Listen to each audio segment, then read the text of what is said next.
कपिल जी मेरी screen share हो गई?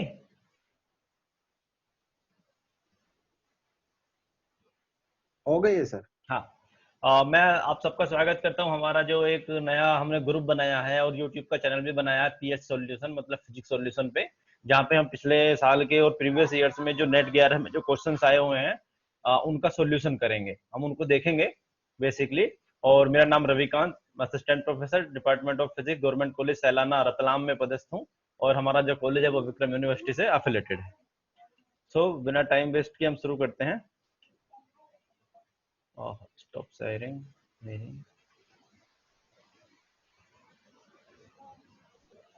सो आज का जो हमारा क्वेश्चन है, क्वेश्चन नंबर 1। क्वेश्चन नंबर 1 है हमारा, आप सभी लोग डी ब्रोगली वेवलेंथ को जानते होंगे। डी ब्रोगली वेवलेंथ क्या होती है कि जब भी कोई पार्टिकल, मतलब कि जिसके पास में मास होता है, वो किसी भी वेलोसिटी से चलता है, तो उसको हम एक तरह से वेव के थ्रू भी डील कर सकते हैं।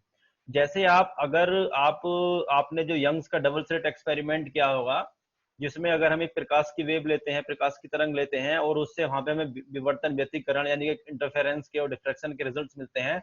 सेम रिजल्ट्स हमें इलेक्ट्रॉन के साथ भी मिलते हैं। अगर हम इलेक्ट्रॉन को एक डबल स्लिट एक्सपेरिमेंट से गुजारे तब भी हमको एक इंटेंसिटी पैटर्न मिलता है।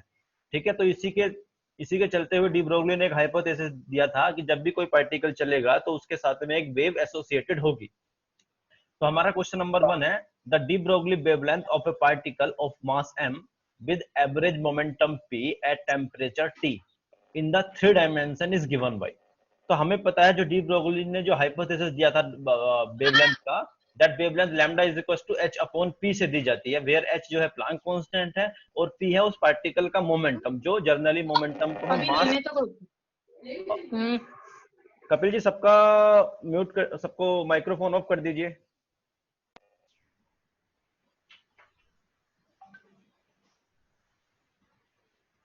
हेलो। हो गया है सर, हो गया, ओके कोई ओके। प्रॉब्लम तो जो हमारी डी ब्रोगली वेवलेंथ है, lambda is given by h upon p, where p is the momentum of the particle. और आपको पता है मोमेंटम जो होता है उस पार्टिकल के मास की, मतलब उस पार्टिकल के द्रव्यमान की और वेलोसिटी के मल्टीप्लाई के बराबर होता है। तो अगर हमें यहाँ डी ब्रोगली वेवलेंथ बतानी है, और उससे पहले भी मैं आपको बता देता हूँ, क्वेश्चन नंबर 1 ने जो हमें 4 सॉल्यूशन दिए हैं वो ये 4 हैं। मतलब कि इन 4 में से कोई एक रिजल्ट हमारा होना है, हमें इन 4 में से किसी एक को पिकअप करना है। अब हम इसको 1 बाय 1 जब सॉल्व करेंगे, तो lambda is equal to h upon p, तो हमारा सबसे पहला काम है हमें इस क्वांटिटी को कैलकुलेट करना है, क्योंकि h तो प्लैंक कांस्टेंट है, वो तो हमें कैलकुलेट करना नहीं है, p की वैल्यू कैलकुलेट करनी है। अब उसने हमें क्या दिया हुआ है, पार्टिकल का मास m है, मोमेंटम p है, और एट टेम्परेचर t पे वो मूव कर रहा है। तो जो पार्टिकल की काइनेटिक एनर्जी आपको पता है E is equal to half of mv square से दी जाती है। मैंने मास का ऊपर नीचे मल्टीप्लाई कर दिया, तो आप यहाँ पे देखेंगे जो E है it is equal to 1/2 mv का होल स्क्वायर अपॉन m हो गया, और इसको मैं p लिख सकता हूँ। तो देन हमारा जो एनर्जी है equal to p square upon 2m हो गया। यहाँ से p स्क्वायर की वैल्यू 2m ही आ गई, और मेरे को मोमेंटम मिल गया p is equal to under root of 2m। ये मैं डायरेक्ट भी लिख सकता था, और लेकिन मैंने थोड़ा सा कैलकुलेशन यहाँ पे किया ताकि आप लोग अच्छे से समझ जाए जिसको नहीं पता।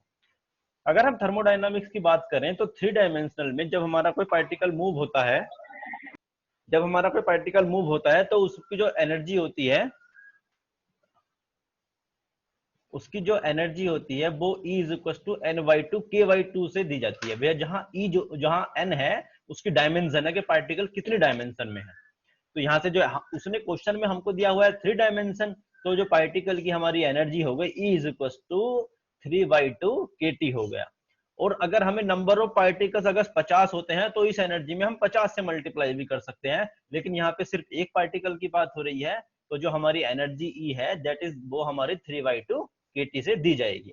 अब हम मोमेंटम कैलकुलेट करेंगे, और हमने kT का जिक्र ही क्यों किया, क्योंकि क्वेश्चन ने हमें कहा था एट टेम्परेचर T, तो उसी टाइम पे हमें समझ जाना था कि इसमें थर्मोडायनामिक्स इंक्लूड हमें कर देने हैं। तो यहाँ से हमें पार्टिकल का मोमेंटम मिल गया, P is equal to 2m, E की जगह पे हमने 3/2 kT रख दिया, और यहाँ से हमारा मोमेंटम आ गया P is equal to 3m kT। बस इस P की वैल्यू को हमें अपना जो इक्वेशन नंबर 1 मैंने नहीं दिया यहाँ पे, lambda is equal to h upon p में रख देना है।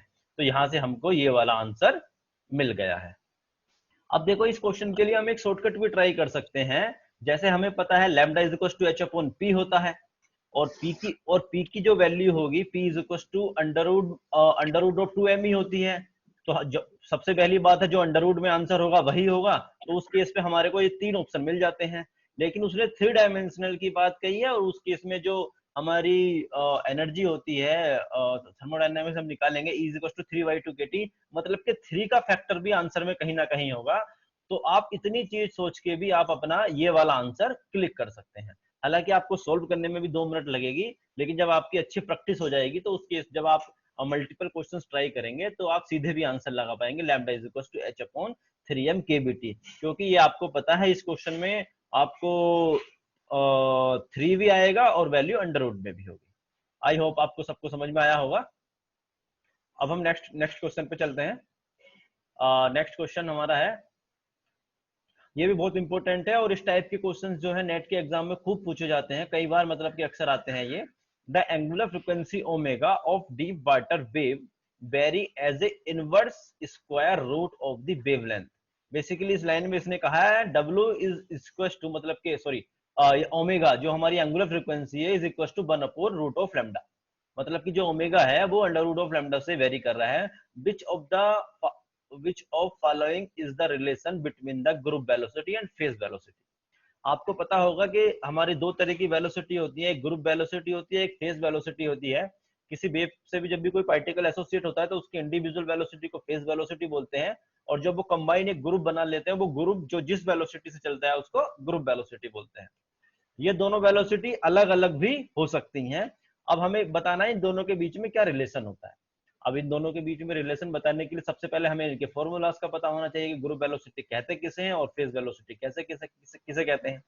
तो ये हमारा फॉर्मूला है ग्रुप वेलोसिटी का, Vg = d omega upon D के, और Bp जो हमारी फेज वेलोसिटी है, फेज वेलोसिटी को हम देंगे Bp = ओमेगा अपॉन के।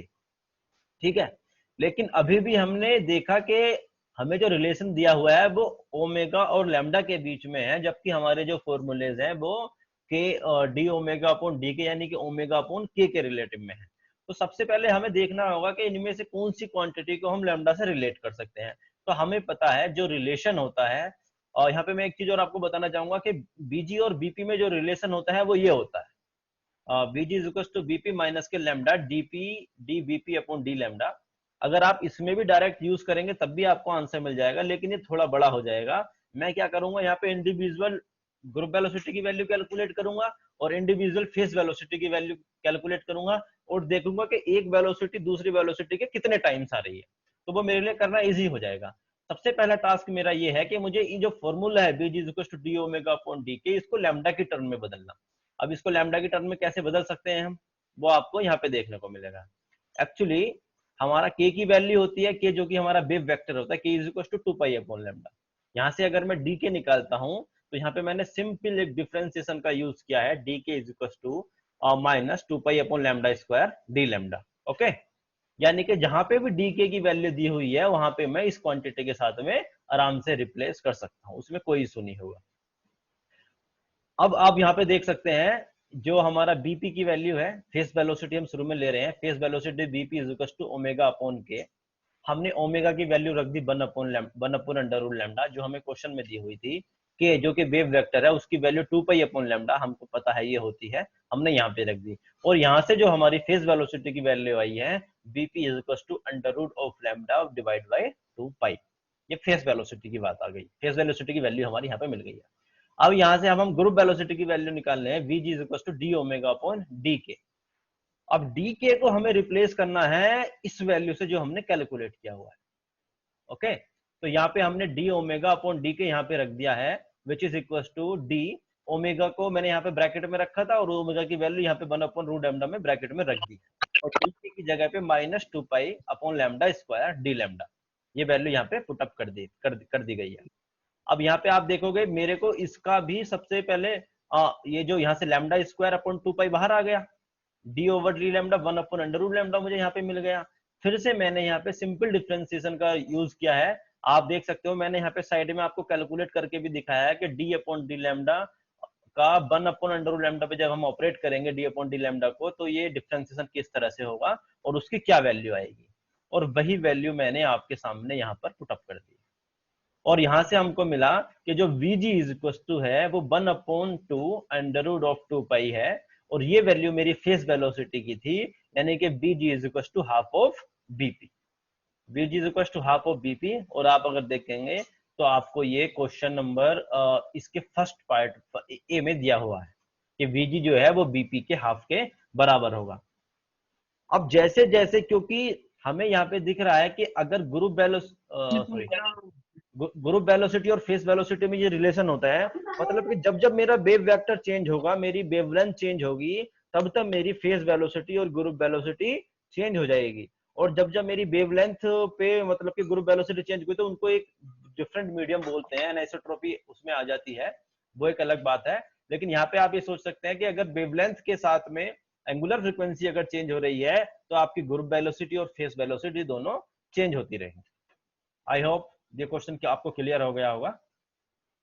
और आपको अगर कोई भी अपना डाउट है तो प्लीज नोट करके रखें, जैसे ही हमारा सेशन एंड होगा। ज्यादा क्वेश्चंस नहीं लेके आया हूं मैं ताकि आपको समझ में ना आए, धीरे धीरे से बर्डन बढ़ाया जाएगा।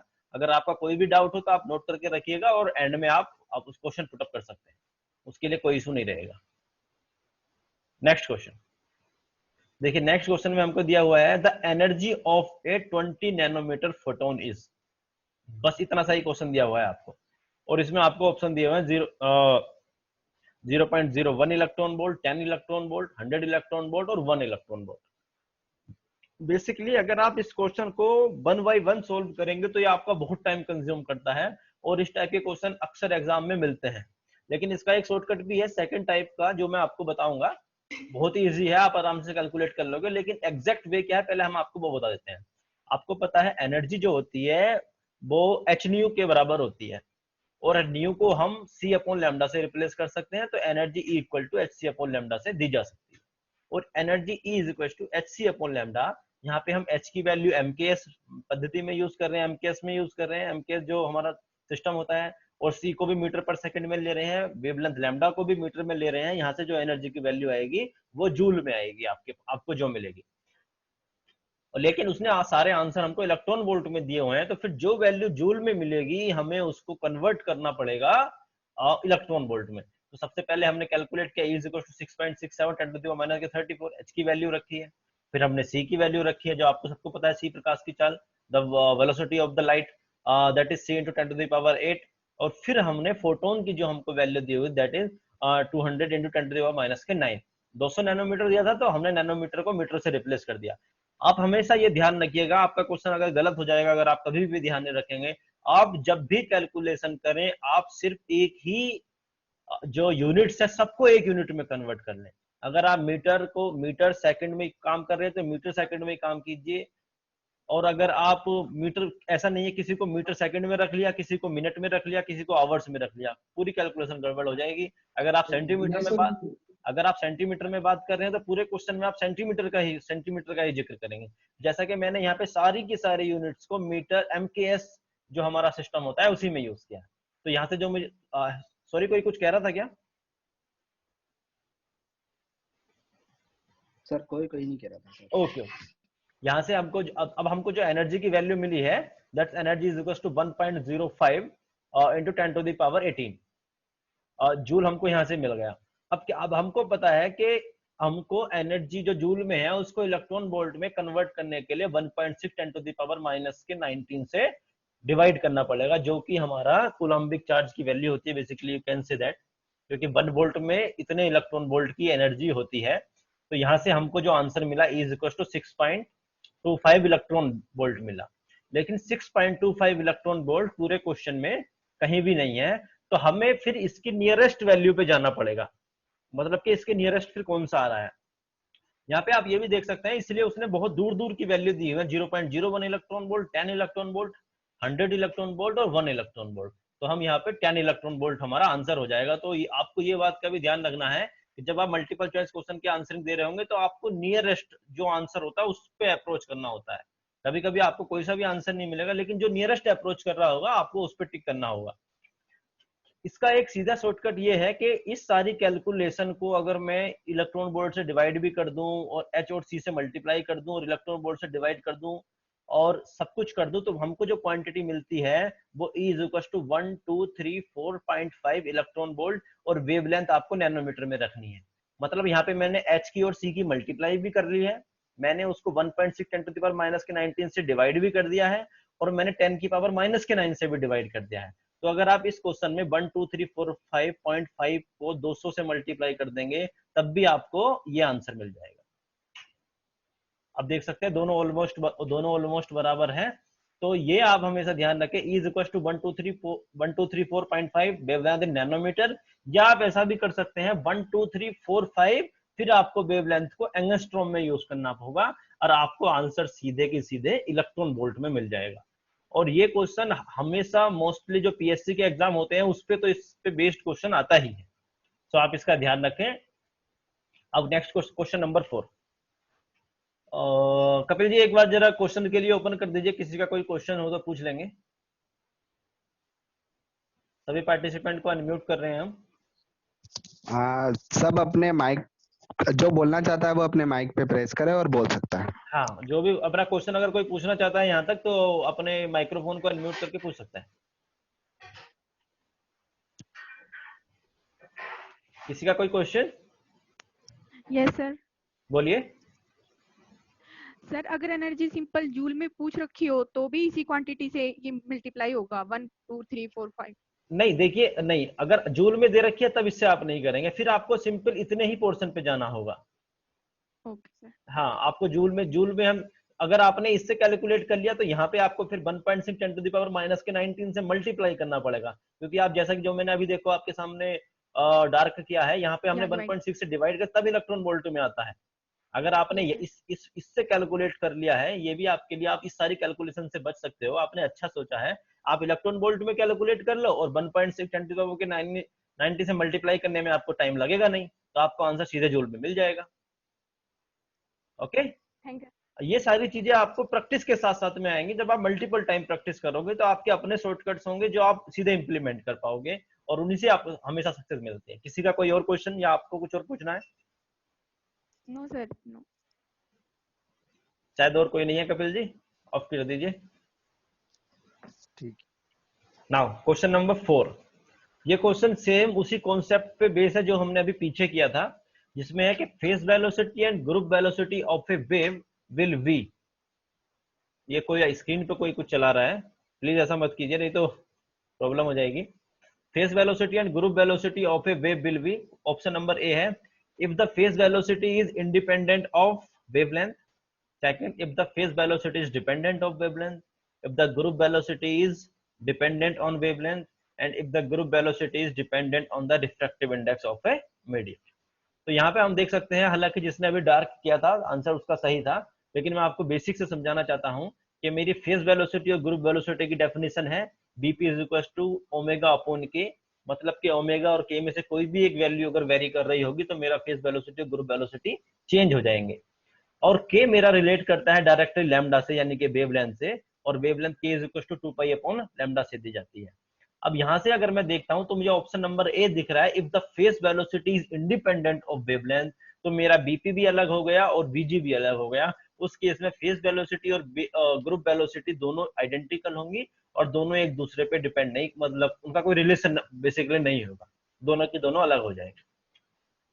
तो इसलिए यहाँ पे ऑप्शन नंबर हमारा ए करेक्ट है। Okay, next question number 5। हाँ, देखिए क्वेश्चन नंबर 5 भी एक इंपॉर्टेंट क्वेश्चन है। If an electron in x-ray tube is accelerated through a voltage V and strike a tungsten target, the shortest wavelength of photon emitted will B.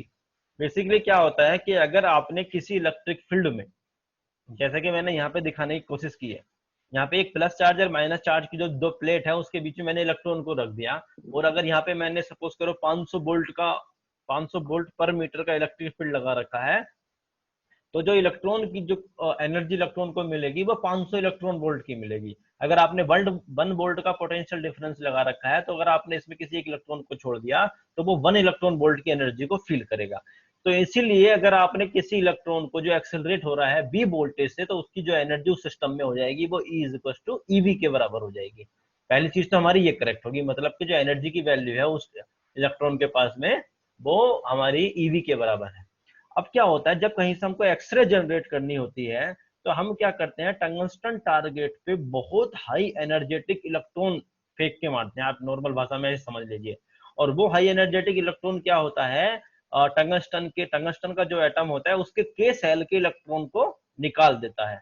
फिर के बाद जो L cell का electron है उसको फिल करने के लिए आता है, और वो जो एनर्जी गैप होता है दोनों का, उसके बराबर की एनर्जी का फोटोन बाहर निकलता है। इस तरह से हमारा मतलब कि एक्सरे निकलती है। तो इसने हमसे पूछा है कि जो मिनिमम जो शॉर्टेस्ट वेवलेंथ की जो एक्सरे होगी, शॉर्टेस्ट वेवलेंथ मतलब मैक्सिमम एनर्जी की, तो यानी कि जो शॉर्टेस्ट वेवलेंथ की जो हमारा एनर्जी की एक्सरे होगी उसकी एनर्जी क्या होगी, जो इसमें यहाँ पे पूछी गई है।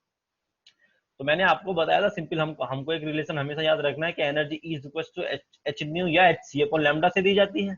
उसने वेवलेंथ पूछी है तो इस केस में हमारा ये रिवर्स हो जाएगा, lambda is equal to H C upon E के बराबर हो जाएगा, और जो यहाँ पे ई की वैल्यू है वो हम E is equal to EV रख देंगे, तो हमको आंसर मिल जाएगा। तो एच सी अपॉन ईवी, यानी कि आपका सी आंसर करेक्ट होगा।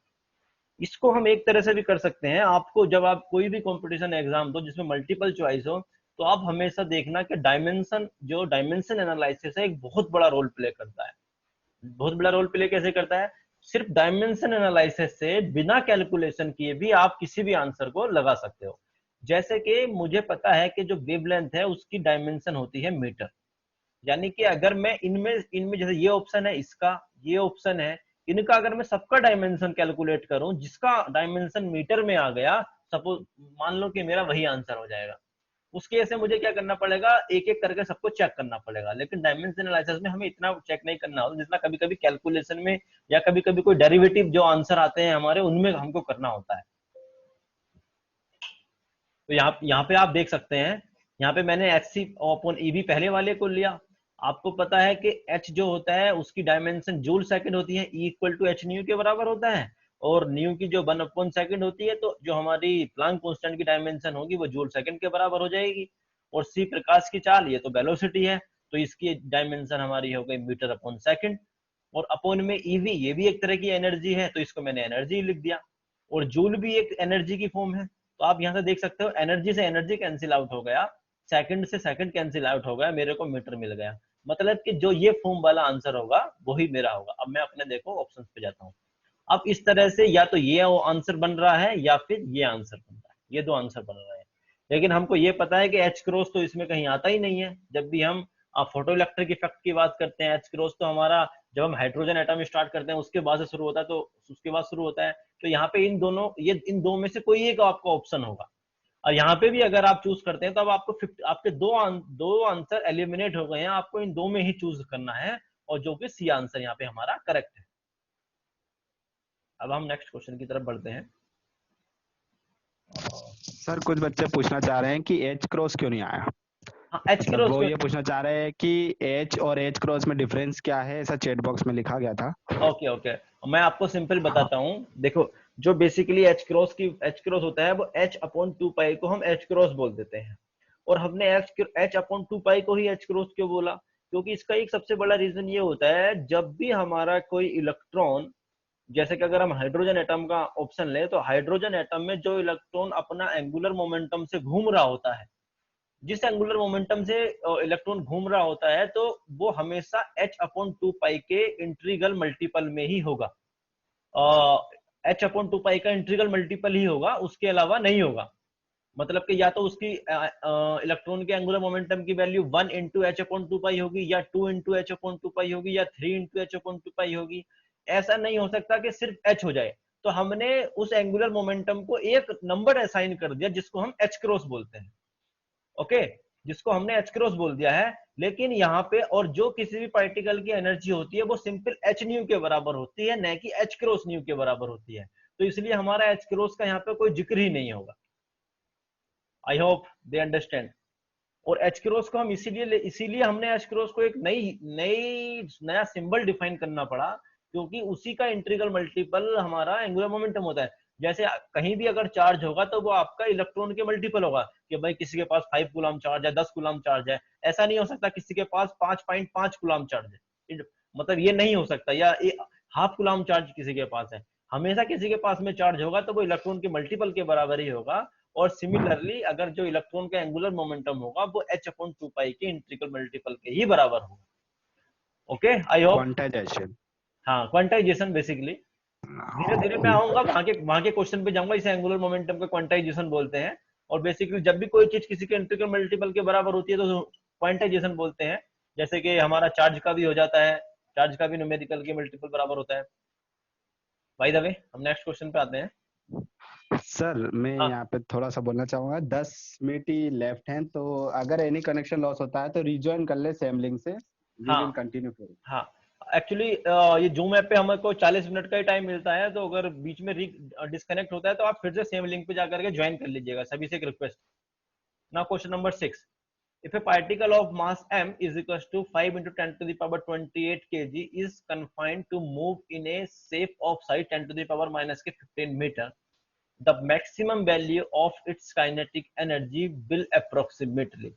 तो इस क्वेश्चन में हमें से देखो क्या दिया हुआ है, पार्टिकल का मास दिया हुआ है और ये कहा है कि it is confined to move in a space, मतलब कि वो सिर्फ इतने ही स्पेस में मूव कर सकता है, इसके ज्यादा में नहीं जा सकता। वो है space 10 to the power minus के 15 meter. Means 10 to the power 15 meter में वो वैकेंट फोर्स की मोशन कर सकता है और उसके बाहर उसको स्पेस नहीं है। तो अब उसकी एनर्जी क्या होगी?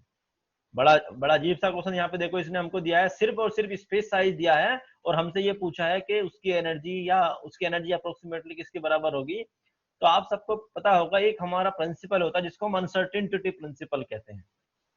अनसर्टेनिटी प्रिंसिपल क्या होता है कि आप किसी भी पार्टिकल की एग्जैक्ट पोजीशन और उसका एग्जैक्ट मोमेंटम, मतलब कि वो कहां पे है एग्जैक्टली और वो किस वेलोसिटी से चल रहा है एग्जैक्टली, हम accurate up to arbitrary accuracy तक नहीं बता सकते। मतलब कि मैं ये नहीं कह सकता कि ये पार्टिकल 5.555 अप टू इंफिनिटी तक इस पॉइंट पे है और इसकी वेलोसिटी जो है 3.444 और अप टू इंफिनिटी तक इतने मीटर पर सेकंड है। किसी भी पार्टिकल की वेलोसिटी या उसका पोजीशन हम accurately up to arbitrary space तक नहीं बता सकते। और अब आप ये कहोगे कि सर ऐसा भी हो सकता है कि हम इसलिए नहीं बता सकते क्योंकि हम जिस इंस्ट्रूमेंट का यूज कर रहे हैं उसको मेजर करने के लिए, उसकी वेलोसिटी को मेजर करने के लिए, उसके स्पेस को मेजर करने के लिए हमारे पास इतने एक्यूरेटली सेटअप ही नहीं है। शायद ये बन एक रीजन हो सकता है कि हम जो उसको नहीं देख पा रहे हैं उसकी एग्जैक्ट मोमेंटम को और एग्जैक्ट पोजिशन को। तो ये एक वैलिड क्वेश्चन आपका हो सकता है। तो इसके आंसर में मैं आपको ये कहूंगा कि जैसे किसी पार्टिकल के पास में मास होता है, जैसे किसी पार्टिकल का पास में वेलोसिटी होती है, उसका साइज होता है, उसका शेप होता है, ये उसकी फिजिकल प्रॉपर्टी में आते हैं, वैसे ही अनसर्टेनिटी भी पार्टिकल की फिजिकल प्रॉपर्टी होती है जो कि गॉड ने उसके नेचर में फिट की हुई है। जैसे मास को फिट किया हुआ है, जैसे उसकी शेप को फिट किया हुआ है, वैसे ही अनसर्टेनिटी भी फिट की हुई है। चाहे हम कितने ही एक्यूरेटली सेटअप क्यों ना यूज कर लें, we cannot find the exact value of its position and exact value of its velocity up to arbitrary space. It is called by the Heisenberg, or that is the uncertainty principle basically। अब uncertainty principle क्या कहता है? uncertainty principle कहता है कि जो किसी भी पार्टिकल की आपने पोजीशन मेजर की है, that is the delta x, मतलब कि पोजीशन में अनसर्टेनिटी, मतलब कि वो कहां कहां हो सकता है कि आपने कन्फाइन कर दिया कि इतनी अनसर्टेनिटी उसमें है, आपने 100 बार मेजरमेंट किया उसको मेजर करने का कि वो कहां पे है और आपको एक रेंज के बीच में मिला, तो वो जो रेंज आपने लिख दी डेल्टा एक्स है। सिमिलरली वो आपने उसका मोमेंटम चेक किया, उसकी वेलोसिटी इनटू मास का मल्टीप्लिकेशन जो मोमेंटम होता है उसका मोमेंटम कितना है। और हेलो, आपने उसके मोमेंटम को चेक किया और उन दोनों का जब आपने मल्टीप्लाई किया कि वो हमेशा h क्रॉस अपॉन 2 से छोटा आता है। मतलब कि ये जो रिलेशन है हमेशा वैलिड रहेगा, delta X into delta P is less than and equal to h cross upon 2। ठीक है।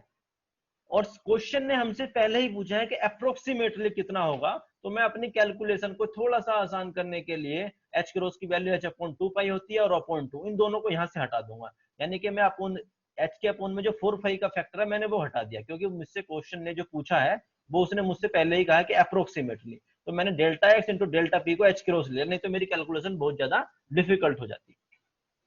यहां से मुझे डेल्टा पी की जो वैल्यू मिलती है that is delta P is less than equal to h upon delta X आ गया। और यहाँ से अब आपको डेल्टा पी की जो वैल्यू है आप यहाँ पे प्लैंक कांस्टेंट रख देंगे 6.67 10 टू द पावर माइनस के 34, और जो उसने अनसर्टेनिटी हमको दी है वो 10 टू द पावर माइनस के 15 रख देंगे। यहाँ पे जो मैंने आपको पहले कहा था कि हमें हमेशा डायमेंशन का ध्यान रखना है, क्योंकि हमको हमने प्लैंक कांस्टेंट की वैल्यू जूल सेकंड में रखी है, ये दोनों एमकेएस में आते हैं, इसीलिए मुझे डेल्टा एक्स की वैल्यू भी मीटर में रखनी होगी। अगर किसी वजह से उसने सेंटीमीटर में दी हुई तब भी मैं इसको मीटर में कन्वर्ट करता, नहीं तो मेरा 2 पावर का डिफरेंस आ जाएगा। अब यहाँ से आप देखेंगे तो आपको डेल्टा पी की जो वैल्यू मिली है वो 6.67 10 टू द पावर माइनस के 19, -15 ऊपर जाएंगे तो -15 यहाँ से माइनस कर लेंगे तो हमको -19 मिल जाएगा। अब यहाँ से आप देखेंगे, अब आपको पता है जो काइनेटिक एनर्जी है उसने हमें पूछा एनर्जी में कितनी एनर्जी की वैल्यू पूछी है, तो energy is equal to P square upon 2m, और पी को हम यहाँ पे क्योंकि हमको डेल्टा पी, हम अनसर्टेनिटी बेसिकली मुझे यहाँ पे डेल्टा ई लिखना, डेल्टा ऑफ काइनेटिक एनर्जी लिखना चाहिए था, वो मैं लिखना भूल गया, तो मैंने डेल्टा पी का स्क्वायर अपॉन 2m किया, और डेल्टा पी का मैंने यहाँ से स्क्वायर किया और अपॉन में 2 इंटू एम, जो कि मुझे मास दिया हुआ था 5 into 10 to the power minus का 28। इस कंडीशन में तो उसने क्वेश्चन ने हमको मास दिया हुआ है, कभी कभी वो सीधे कहता है कि इन केस ऑफ इलेक्ट्रॉन, तो आपको इलेक्ट्रॉन का मास याद होना चाहिए जो कि 9.1 10 टू द पावर माइनस के 31 केजी होता है, या प्रोटॉन भी बोल देगा तो उनकी वैल्यू हमको पता होती है, ठीक है। तो यहाँ पे जो हम अब काइनेटिक एनर्जी की वैल्यू हम कैलकुलेट करेंगे तो दैट इज दिस वन। तो यहाँ से जो काइनेटिक एनर्जी की वैल्यू आती है, kinetic energy is equal to 4.4 10 to the power minus के 10।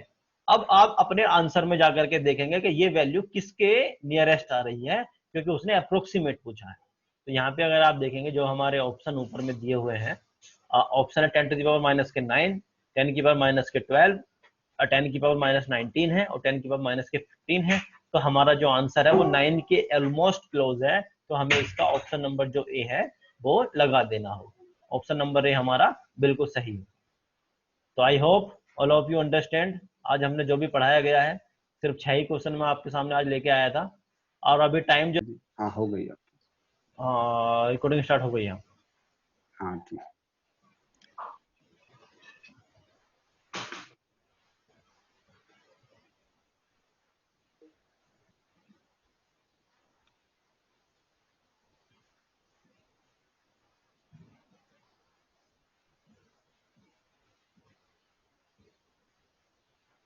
और 34 पार्टिसिपेंट्स आ गए हैं फिर से।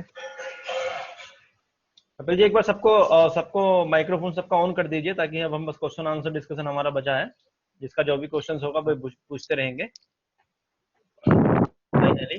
So anyone want to ask question, please unmute yourself.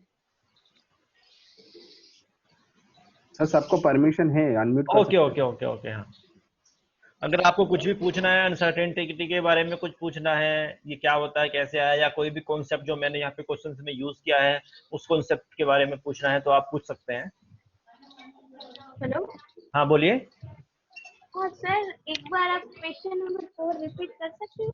हाँ क्वेश्चन नंबर 4 प्लीज, मैं आता हूँ क्वेश्चन नंबर 4 पे। क्वेश्चन नंबर 4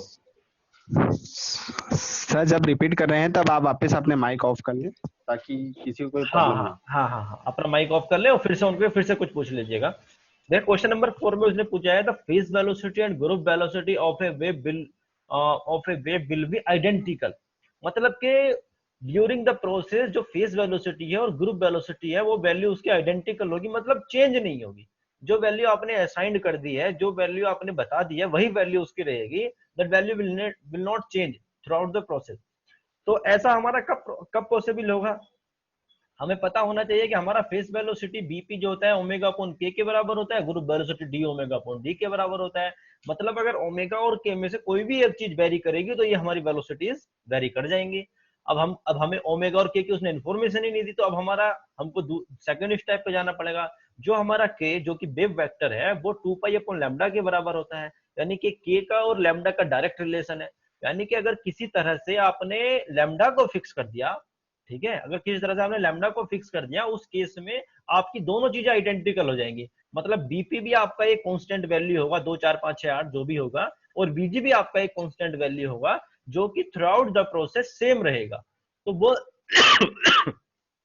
इस केस में जो हमारा ए ऑप्शन है, if the phase velocity is independent of wavelength, अगर फेज वेलोसिटी हमारा वेवलेंथ से इंडिपेंडेंट हो गया तो फेज वेलोसिटी आइडेंटिकल हो गया, और अगर फेज वेलोसिटी हमारा कांस्टेंट हो गया तो ग्रुप वेलोसिटी अपने आप में कांस्टेंट हो जाएगा, क्योंकि ग्रुप वेलोसिटी और फेज वेलोसिटी दोनों का मल्टीप्लिकेशन सी स्क्वायर यानी कि स्पीड ऑफ लाइट के स्क्वायर के बराबर होता है। अगर इनमें से कोई भी एक चीज हमारी कांस्टेंट होगी तो दूसरी अपने आप कांस्टेंट हो जाएगी। यहाँ पे मैं ये चीज मेंशन करना भूल गया कि BP into BG is always equal to C square. अपना माइक्रोफोन ऑन करके बताइए। I hope you understand. हाँ हाँ ये सर, थैंक यू सर। किसी का कोई और क्वेश्चन?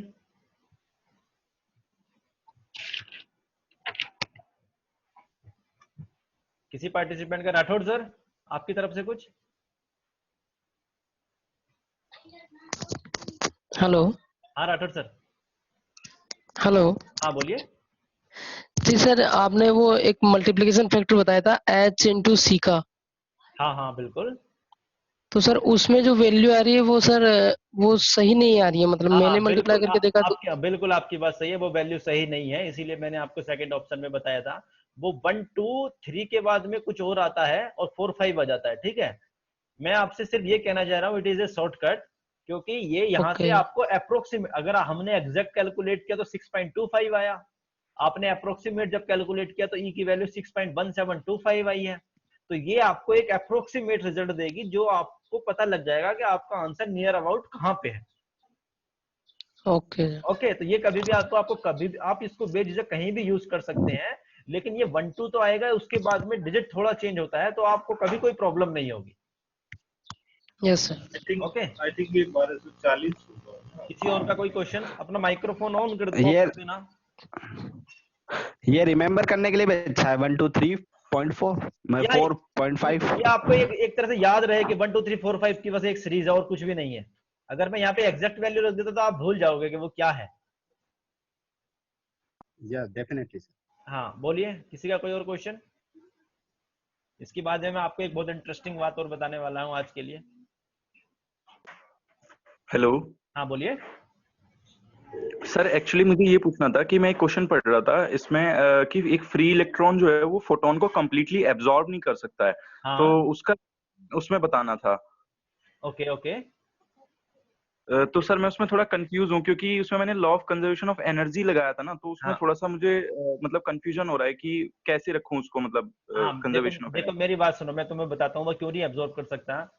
हमारे दो प्रोसेस होते हैं, conservation of momentum and conservation of angular momentum, ठीक है। ये दो रूल हम कभी भी वायलेट नहीं कर सकते। जब हम एक्सरे को प्रोड्यूस करते हैं तो मैंने अभी बताया, हम बहुत हाई एनर्जेटिक इलेक्ट्रॉन भेजते हैं और वो इलेक्ट्रॉन हमारा के सेल के इलेक्ट्रॉन को निकालता है, जो कि सबसे इनर इनर का सेल है। आप मेरी बात समझ रहे हैं? लेकिन यस सर। सबसे इनर के सेल को ही उसने क्यों निकाला एक्सरे में? उसने बाहर वाले सेल्स को, बाहर वाले सेल के इलेक्ट्रॉन को क्यों नहीं निकाला? भाई वे तो पहले पड़े होंगे, ठीक है। तो इसका सिर्फ आंसर ये है कि हमने उसको इतना हाई मोमेंटम दिया, हमने उसकी वेवलेंथ को इतना कम कर दिया, इतना हाई मोमेंटम, इतनी हाई एनर्जी से एक्सीलरेट कर गया कि वो अंदर वाले को ही सिर्फ हिट कर रहा है। सिमिलरली एक जो इलेक्ट्रॉन है वो पूरे फोटोन को एब्जॉर्ब नहीं कर सकता, क्योंकि हमारा कंजर्वेशन ऑफ मोमेंटम वहां पे वायलेट हो जाएगा। हाँ, अगर आपका इलेक्ट्रॉन किसी न्यूक्लियस के पास में है, उस केस में वो आपके फोटोन को एब्जॉर्ब कर लेगा, और जो धक्का आकर के उसको लगेगा वो न्यूक्लियस से हमारा कंपनसेट हो जाता है। तो उस केस में जो हमारा पेयर प्रोडक्शन, पेयर एनालिसिस का केस है, आपको पता होगा, जो पेयर प्रोडक्शन होता है वो सिंगल सिंगल मतलब कि जो सिंगल फोटोन जब इलेक्ट्रॉन में कन्वर्ट होता है तो वो भी अगर न्यूक्लियस के पास में तभी पॉसिबल हो पाता है, वरना नहीं हो पाता है। मैं आपको इसका सेपरेट सॉल्यूशन भेज दूंगा, आप मुझे इसमें अपना मेल आईडी भेज दीजिए।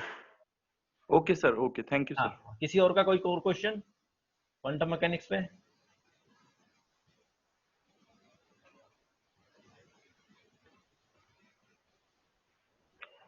Hello sir. हाँ बोलिए।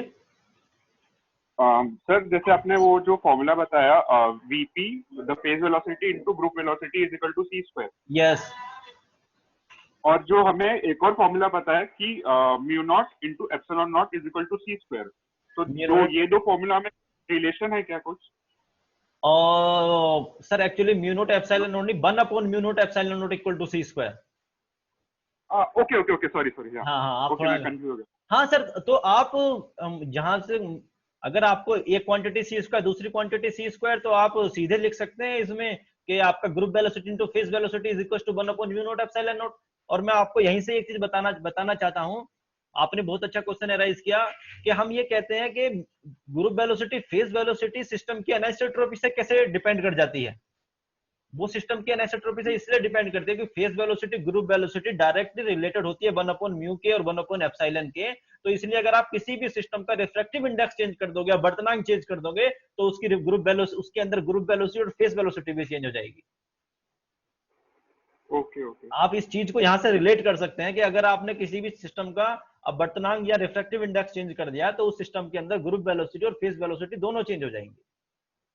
आप समझ पा रहे हैं ना मैं क्या कहना चाह रहा हूँ? Yes sir. ओके, किसी और का कोई और क्वेश्चन? Thank you sir. कोई और पार्टिसिपेंट? Hello sir. हाँ बोलिए। Sir good morning. मेरा क्वेश्चन है सर कि हम कोई भी पार्टिकल का स्पीड ऑफ लाइट से तो ज्यादा नहीं हो सकती ना? नहीं हो सकती, हाँ बोलिए। क्योंकि लेकिन ग्रुप वेलोसिटी और फेज वेलोसिटी का जो मल्टीपल है वो c स्क्वायर होता है। तो बिल्कुल अगर एक क्वांटिटी अगर c से छोटा है तो दूसरा तो उससे बड़ा हो जाता है ना फिर? बिल्कुल बिल्कुल बिल्कुल बिल्कुल आपकी तो सर आपने वो कैसे होता है? हाँ वो कैसे होता है एक्चुअली ये केस रिलेटिव के केस में होता है।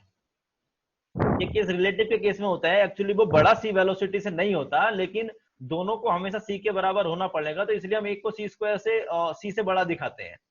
मतलब कोई एग्जैक्टली नहीं होता। आप अगर फेज वेलोसिटी ग्रुप वेलोसिटी के एग्जैक्ट कॉन्सेप्ट में जाओगे ना तब आपको पता लग जाएगा। और ये भी हम जब जब वेव नेचर की बात कर रहे होते तभी हमको मिलता है। अगर हम पार्टिकल नेचर में पढ़ेंगे, अगर हम energy simple P square upon 2m से रिलेट करेंगे जो कि हमारी स्टैटिक केस में होती है, तो वहां पे आपको नहीं मिलेगा ऐसा कुछ भी। इसके लिए मैं आपको एक बुक है ऑथर वाइजर क्वांटम मैकेनिक्स की, उसमें ग्रुप वेलोसिटी और फेज वेलोसिटी को उसने डिस्क्राइब किया हुआ है, और उसने एग्जैक्टली जो क्वेश्चन आपने पूछा है ना उसको बहुत डिटेल में आपने दिया हुआ है। आप उसको एक बार पढ़ लीजिए। ऑथर वाइजर, शायद आपने बुक का नाम सुना होगा। हाँ सर, हाँ सर, थैंक यू सर। हाँ आप उस बुक को एक बार रेफर कीजिए। Okay okay, thank you sir. Sir modern physics author Wiser no? हाँ, modern physics by author Wiser. Okay okay, thank you sir. किसी का कोई और क्वेश्चन?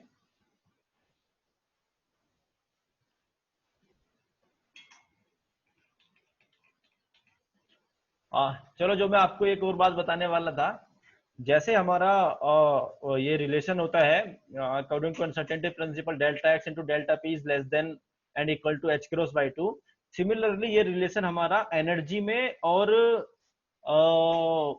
टाइम में भी होता है कि डेल्टा ई और डेल्टा टी भी हम किसी भी सिस्टम की एक्यूरेटली मेजर नहीं कर सकते हैं।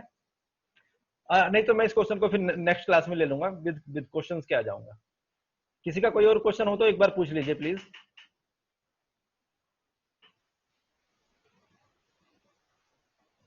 ठीक है कपिल जी? हाँ बोलिए। सर कई बार जब हम अनसर्टेनिटी प्रिंसिपल के इस रिलेशन को लिखते हैं तो कई जगह तो इक्वल में h/2 लिखते हैं और कई जगह h/2 लिखते हैं, ऐसा क्यों होता है? देखो, हमारा जो मैक्सिमम वैल्यू है that is the h/4 yes. ठीक है। हाँ, आपको हमेशा इससे कम ही लेना पड़ेगा, क्योंकि हम हमेशा अप्रोक्सीमेट, वहां पे हमेशा अप्रोक्सीमेट लेके चलते हैं।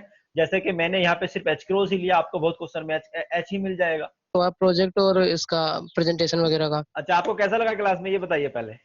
सर हाँ, बहुत अच्छा लगा सर। अच्छा, चलो बढ़िया। अच्छा बोलिए तो आप। अगर आप हाँ। तो अगर आप हिस्ट्री देखोगे तो उसमें तो मेरे को मेरी अटेंडेंस आपको मिलेगी नहीं, क्योंकि ये मेरी पहली क्लास है। तो आप कोई प्रॉब्लम नहीं है, कोई दिक्कत नहीं है। अभी हम 3 क्लासेस और देखेंगे। अभी हम क्लास का रेस्पॉन्स देखेंगे। हाँ, और Okay. जो हम पहली बार भी जुड़ा, जो हमने ये ग्रुप स्टार्ट किया है पीएच क्लासेस का, या पीएच ग्रुप, हमने जो पीएच सॉल्यूशन स्टार्ट किया है, फिजिक्स सॉल्यूशन, ये आपको कंटिन्यूअस क्लास प्रोवाइड करेगा। और आपको हमारा जो चैनल है उस पे भी हमारी वीडियो आपको सारी मिलती रहेंगी। अगर आप मिस कर गए हो तो पुरानी वीडियोस को भी वहां पे लिंक दिया हुआ है, उनको भी आप देख सकते हैं। ठीक है, वो चैनल पे आपका अवेलेबल होंगी। ओके। हाँ, और अगर आप ऐसे ही रहेगा तो हम आगे मतलब अनसोल्व प्रॉब्लम्स भी लेकर के आपको ले आएंगे। बस ये है कि हम सबसे पहले ये चाहते हैं कि हमको स्टूडेंट्स की तरफ से रेस्पॉन्स मिले, क्योंकि यहाँ पे जितने भी प्रोफेसर आपको पढ़ा रहे हैं, अगर मैं आपको अपनी बात करूं या जीवितेश जी की बात करूं या सागर जी की बात करूं, सबको अपने रिसर्च पेपर लिखने हैं, सब अपने रिसर्च में बिजी हैं, अपने प्रोजेक्ट में बिजी हैं, अपने कॉलेज में बिजी हैं, कॉलेज के इतने एकेडमिक काम है सबके पास में, लेकिन फिर भी हम टाइम निकाल रहे हैं आप लोगों के लिए, ताकि यार हम कुछ आपके लिए अच्छा कर पाए। क्योंकि किसी ने हमारे लिए अच्छा किया, जो हम यहाँ पर पहुंच पाए, तो हम भी आपके लिए किसी के लिए अच्छा करें। ये हमारा मेन मोडल। लेकिन हम उस टाइप के स्टूडेंट भी मतलब के पाना चाह रहे हैं।